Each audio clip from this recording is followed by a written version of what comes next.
Oi, a gente está vindo aí de um aprendizado em Romanos a partir do Renan, depois com o Vinícius, e agora a gente vai pensar nos versículos 18 a 32 do capítulo 1 de Romanos.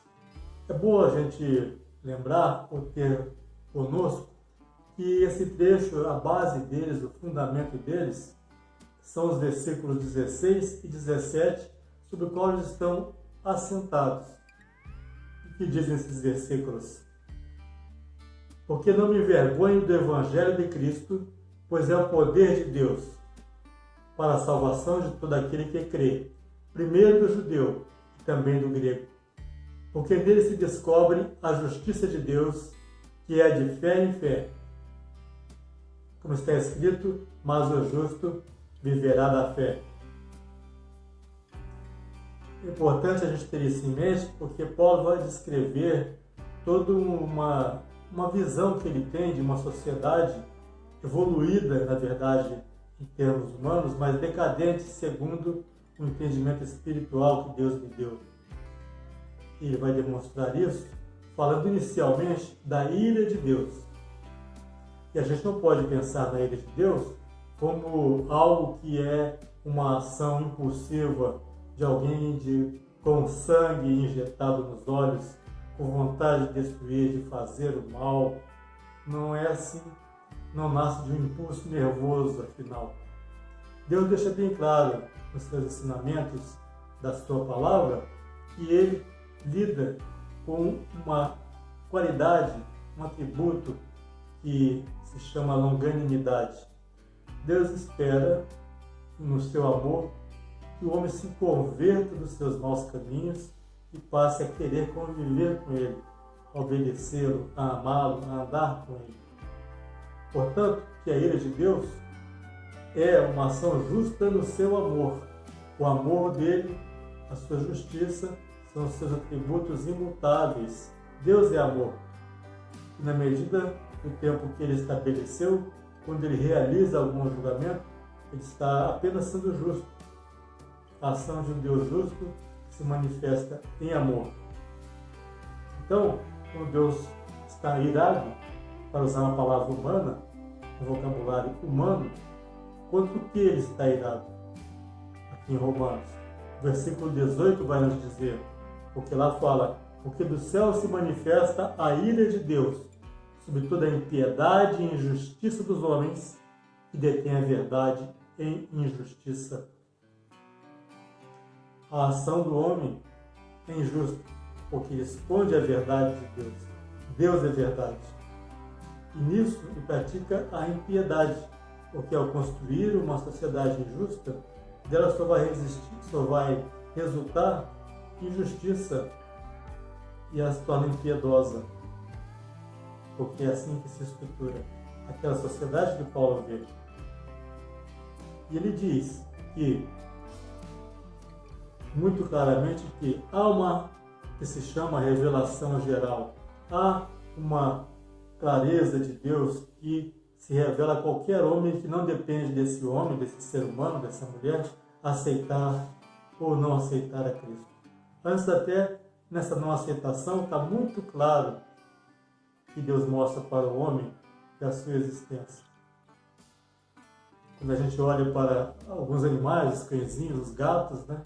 Outros aí, os louva-a-Deus, a borboleta, as coisas belas que há à nossa volta, as substâncias naturais, digamos assim, orgânicas e não orgânicas, a rocha, o solo, ou até para pensarmos em termos científicos, talvez os campos magnéticos, os mundos atômicos, né? O mundo atômico e subatômicos, as estrelas, os quasares, o mundo biológico celular, as profundezas abissais, né, os abismos oceânicos.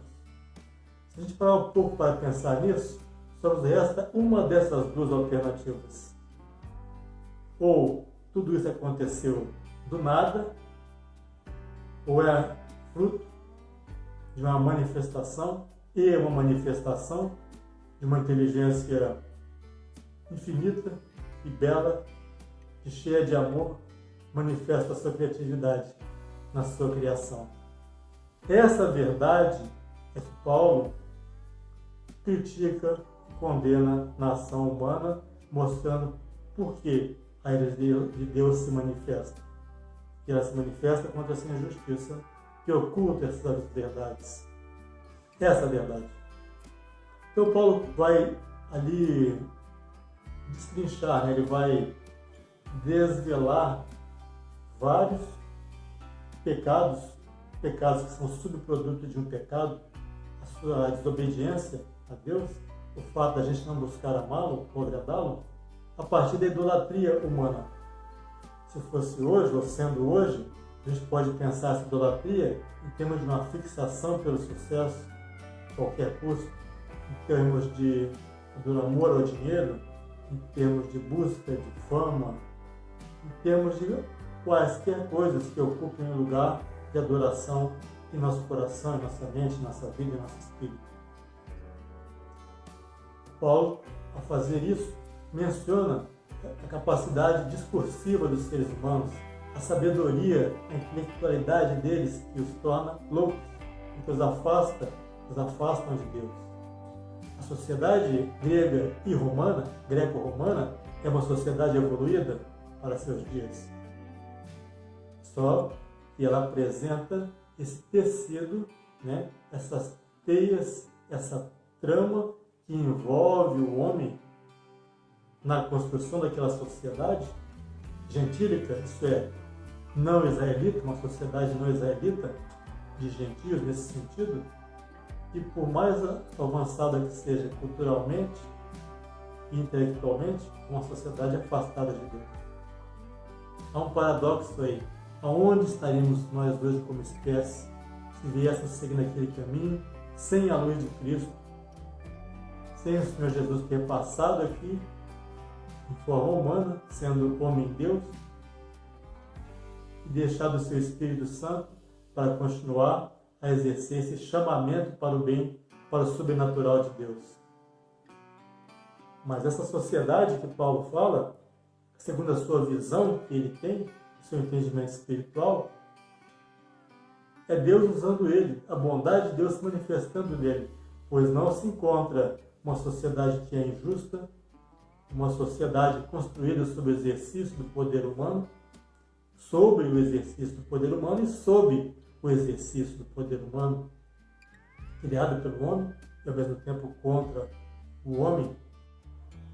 E essa sociedade que Paulo fala, a gente dizia, é alguma coisa que se reproduz só não naquele momento da sua visão, da sua clareza, da sua clarividência, do seu discernimento, ali no primeiro século do cristianismo, mas também no século II, no século X, no século XV, no século XX, no século XXI. O ser humano é o mesmo. Ele não mudou. Adquiriu outras formas.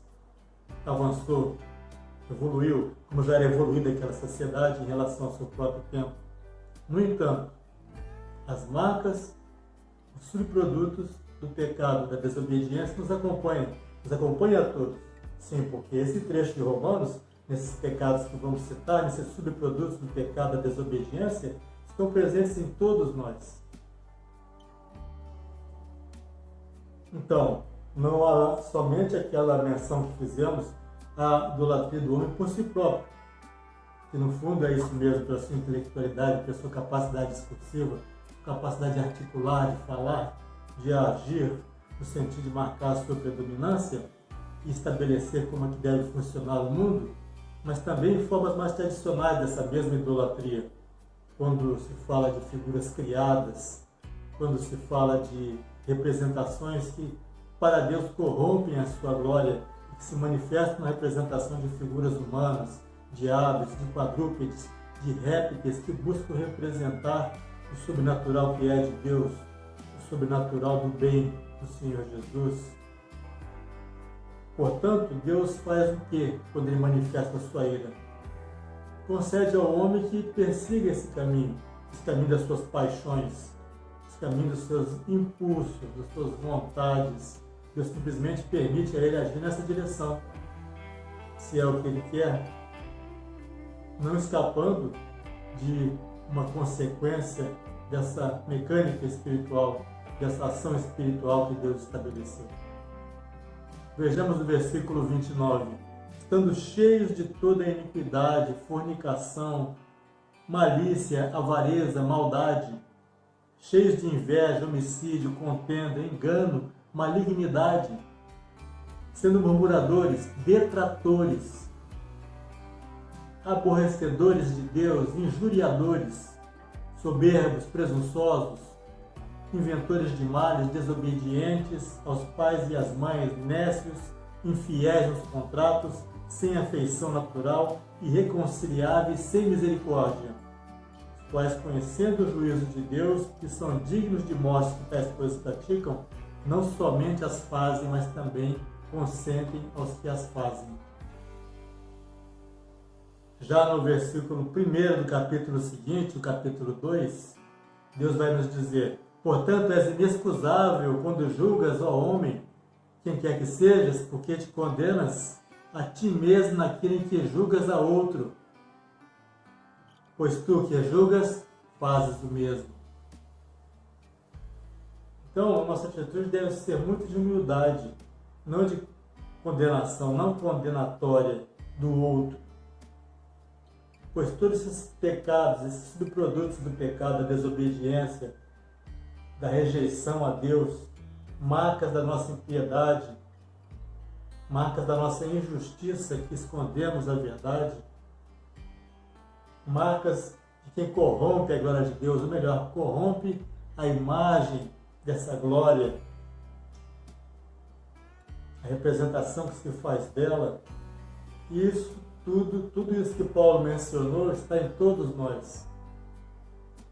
Se houver uma escala, uma graduação de 0 a 10, dificilmente o ser humano vai completar a escala 10, o 10º degrau. Número 10 dessa escala, no sentido da pecaminosidade, a desobediência a Deus. Dificilmente, não impossivelmente. A gente não sabe a medida do que é impossível, mas dificilmente. E talvez até impossivelmente. Mas a escala 0 de carregamento de pecados, só o Senhor Jesus, só o Santo de Deus. Não há porquê, usando a lei ou contra a lei, perseguirmos, condenarmos o outro. Antes, aquilo que Deus nos demonstra com essas palavras, conforme está lá no versículo 16 e 17 do capítulo 1, é a manifestação do seu Evangelho, da sua boa nova, do seu amor pelo outro. Que somos nós o outro de Deus, né? Amemos o próximo e amemos a Deus. Esses mandamentos e esse sentido disso que a gente está estudando e vamos continuar nas próximas aulas. Próximo domingo me parece que é o Renan. Obrigado.